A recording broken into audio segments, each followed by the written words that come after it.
आज दुनिया में शायद हर किसी के पास अपनी फोर व्हील या टू व्हील व्हीकल्स है जिसका यूज़ आसानी से ट्रांसपोर्टेशन के लिए किया जाता है। यदि हमें कोई काम के लिए दूर जाना हो या ऑफिस जाना हो तो लोग बस और ट्रेन से भी ट्रैवल करते हैं। यहाँ तक कि हमारी हर दिन की नेसेसरीज भी ट्रांसपोर्टेशन के माध्यम से हम तक पहुँचती है। लेकिन इन सभी कार्यों को पूरा करने के लिए जो सबसे ज़रूरी है वो है व्हीकल्स में यूज़ होने वाला फ्यूल।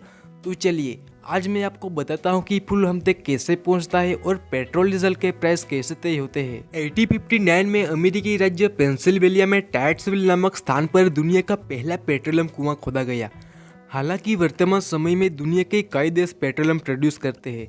दुनिया के 10 सबसे बड़े पेट्रोलियम उत्पादक देशों में से अमेरिका, सऊदी अरब, रसिया, कनाडा, ईरान, इराक, यूएई, चीन, कुवैत और ब्राजील है। इंडिया में क्रूड ऑयल यानी कि कच्चा तेल मुख्य रूप से 4 देशों से आता है: इराक, अमेरिका, नाइजीरिया और सऊदी अरब। इन क्रूड ऑयल को इंडिया की रिफाइनरी तक पहुंचाया जाता है। ऑयल रिफाइनिंग प्रोसेसिंग के बाद 1 बैरल क्रूड ऑयल यानी कि 159 लीटर क्रूड ऑयल में से 72 लीटर पेट्रोल मिलता है। यह मात्रा क्रूड ऑयल की क्वालिटी और इससे अलग किए अन्य उत्पादों पर निर्भर करती है। पेट्रोल की एनर्जी बढ़ाने के लिए और पेट्रोल डीजल को नियंत्रित करने के लिए कुछ केमिकल्स भी मिक्स करना पड़ता है जो कि फ्लेमेबिलिटी को बढ़ाता है, जैसे कि इथेनॉल, MTBE, ETBE। इथेनॉल एक टाइप का अल्कोहल है जिसे व्हीकल्स में यूज होने वाले फ्यूल के साथ मिक्स करा जाता है। आमतौर पर गन्ने से इथेनॉल बनता है, लेकिन अब सरकार उसे चावल में से भी बनाने की सोच रही है। इंडिया में टोटली 23 रिफाइनरीज है। इनमें से सबसे बड़ी गुजरात के जामनगर रिलायंस इंडस्ट्री लिमिटेड है, जिसे 14 जुलाई 1999 को लॉन्च किया गया। इंटरनेशनल मार्केट में 1 बैरल क्रूड ऑयल की प्राइस $102 है, यानी कि 8052 रुपीज़। हमारे देश में क्रूड ऑयल कॉन्ट्रैक्ट से पेट्रोल पंपों को पेट्रोल बेचने का साइकिल 22 दिनों का है, यानी कि महीने के पहले दिन खरीदा गया क्रूड ऑयल 22 तारीख को पेट्रोल पंप तक पहुंचता है। क्रूड ऑयल की processing price 1 litre retail oil price में शामिल होता है, फिर बेस प्राइस तय होता है। उसके बाद वहां से पेट्रोल पंप तक ले जाने का खर्चा, केंद्र और राज्य सरकार का टैक्स और डीलर का कमीशन भी शामिल किया जाता है। इन सब कीमतों के बाद पेट्रोल डीजल के दाम तय होते हैं। मैं आपको 1 एग्जांपल से समझाता हूँ। मान लो कि 1 लीटर पेट्रोल की बेस प्राइस 50 रुपीज़। रिफाइनरी से पेट्रोल पंप तक ट्रांसपोर्टेशन का किराया 0.2 रुपीज़। एक्साइज ड्यूटी यानी कि केंद्र सरकार का tax 27.9 rupees. Value added tax यानी कि वेट जो राज्य सरकार का टैक्स है वो है 70.13 रुपीज़ और डीलर का कमीशन 3.86 रुपीज़। हम इन सबको टोटल करें 99.0.9 रुपीज़ होगा, जो कि 1 लीटर पेट्रोल की प्राइस को दर्शाता है। यही रीजन है कि अलग अलग शहरों में अलग अलग टैक्स के कारण पेट्रोल और डीजल की कीमतें बदलती रहती है। पेट्रोल, डीजल और प्राकृतिक गैस संवैधानिक रूप से केंद्र सरकार के अधीन है। कौन से देश से किस प्राइस में क्रूड ऑयल खरीदना है यह तय करना केंद्र सरकार की जिम्मेदारी है। इसके बदले में केंद्र सरकार पेट्रोलियम पे एक्साइज ड्यूटी लगाती है। इतना ही नहीं, वही एक्साइज ड्यूटी पे दूसरी जरूरतों के लिए भी टैक्स भी बहुत ज़्यादा लगाया जाता है। जब राज्य सरकारें फ्यूल पे वेट लगाती है तब राज्य सरकारें कहती है कि विकास के कार्यों करने के लिए और टैक्स जमा करने के लिए सबसे ज़्यादा बिकने वाले प्रोडक्ट में से एक फ्यूल है। ऐसे में उन्हें इस पर वेट चार्ज करने का राइट्स मिलना चाहिए। इसीलिए पेट्रोलियम को GST से बाहर रखा गया है। राज्य और केंद्र सरकार अपनी आवश्यकताओं के अनुसार फ्यूल पे वेट लगाती है। हालांकि केंद्र सरकार एक्साइज ड्यूटी कम करती है, लेकिन राज्य सरकारें वैल्यू एडेड टैक्स यानी कि वेट कम करना नहीं चाहती। ऐसा इसलिए होता है क्योंकि स्टेट इनकम का सबसे बड़ा हिस्सा पेट्रोलियम प्रोडक्ट्स के वेट से आता है। अगर वेट कम किया जाता है तो राज्यों को खर्च के लिए इनकम कम हो जाएगी। यदि वेट कम किया जाता है तो राज्यों को पैसों के लिए केंद्र सरकार पर डिपेंड रहना पड़ेगा, जो कि आर्थिक रूप से बहुत ही रिस्की है। राज्य सरकारों को लगता है कि अगर वेट कम किया जाता है तो कमाई का एक बड़ा हिस्सा केंद्र सरकार के पास चला जाएगा और राज्य सरकार के पास बहुत ही कम इनकम आएगी। अगर आप लोग उत्तर प्रदेश, मध्य प्रदेश, बिहार, झारखंड, नॉर्थ ईस्ट जैसे राज्य सरकारों की इकोनॉमी पे नज़र डालोगे तो आपको पता चलेगा कि उन्हें ऑयल टैक्स पे निर्भरता इतनी है कि वो फ्यूल टैक्स कम करे, यानी वे 8 से 10 रुपये कम करे तो इसका उनकी इकोनॉमी पे बहुत ही बुरा असर पड़ेगा। केंद्र सरकार के आंकड़ों के मुताबिक जिन राज्यों ने वेट घटाया है उन्हें 23,000 करोड़ से भी ज्यादा का नुकसान हुआ है। वहीं जिन राज्यों ने वेट घटाया नहीं उन्हें करोड़ों रुपए की कमाई हुई है। आंध्र प्रदेश सरकार ने पेट्रोल पर 25 रुपीज पर लीटर का वेट लगाया है।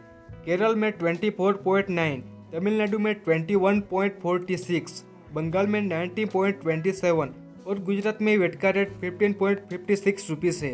केंद्र सरकार ने जिस तरह एक्साइज ड्यूटी कम की है उसी तरह राज्य सरकारों को भी वेट कम करना चाहिए। ताकि लोगों को जिस प्राइस में पेट्रोल डीजल मिल रहा है उस प्राइस को कम किया जा सके। गवर्नमेंट को यह समझने की जरूरत है कि देश में लोगों की एवरेज इनकम में गिरावट आई है।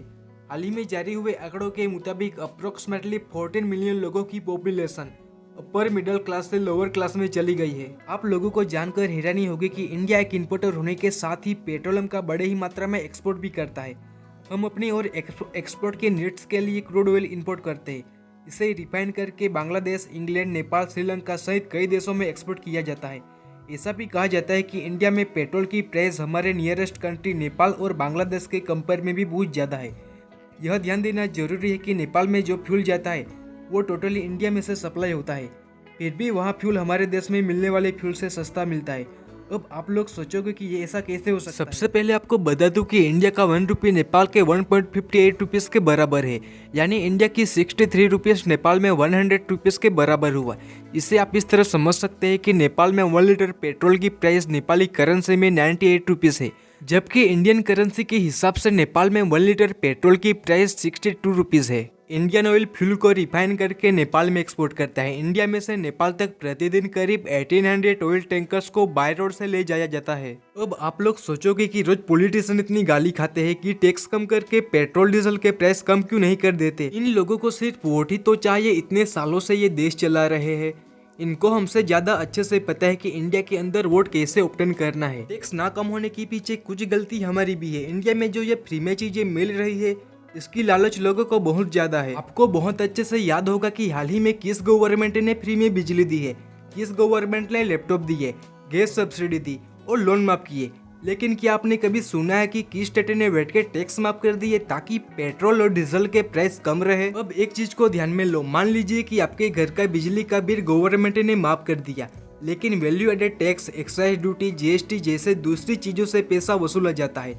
ये बात आम जनता को पता ही नहीं रहती। गवर्नमेंट को अच्छी तरह से पता है कि इंडिया के अंदर किस फील्ड से ज्यादा वोट मिलते हैं। आपको बहुत अच्छे से याद होगा कि हाल ही में किसान सम्मान निधि योजना के तहत करीब 9000 करोड़ किसानों के बैंक अकाउंटों में 17000 करोड़ रुपए की रकम ट्रांसफर की गई। आपको बता दूं कि किसान सम्मान निधि योजना के तहत किसानों को 3 इंस्टॉलमेंट में कुल मिला के 6000 रुपए की सहायता मिलती है। आप यह भी जानते होगी कि कॉलेजों में लैपटॉप और टैबलेट सस्ते दामों में उपलब्ध कराए जाते हैं। ये सब चीजें फ्री में मिलती है। गवर्नमेंट हमारी आवश्यकताओं के चीजों में टैक्स इंक्रीज करके पैसे वसूल करती है। आज भी किसानों को पैसों की नहीं लेकिन सिंचाई के लिए पानी की जरूरत है। जो स्टूडेंट है उन्हें टैबलेट या लैपटॉप की जरूरत नहीं, लेकिन अच्छी एजुकेशन और जॉब की जरूरत है। गवर्नमेंट को लोगों को डेवलप करने की जरूरत नहीं, लेकिन गवर्नमेंट को अच्छे स्कूल, कॉलेज, हॉस्पिटल, परिवहन मार्ग, पानी की सुविधा, खेतों में सिंचाई के लिए सुविधा, जो भी आज के टाइम में एक इंसान को बेहतर बना सके उस फील्ड में डेवलप करने की जरूरत है। हमें भी सोचना चाहिए कि हमें अपना विकास खुद करना है। गवर्नमेंट से फ्री में एक भी चीज नहीं चाहिए। जिस दिन गवर्नमेंट देश में फ्री की चीजें देना बंद कर देगी तब से सब कुछ सस्ता हो जाएगा। हमें फ्रीबीज और वेलफेयर स्कीम में डिफरेंस समझना होगा।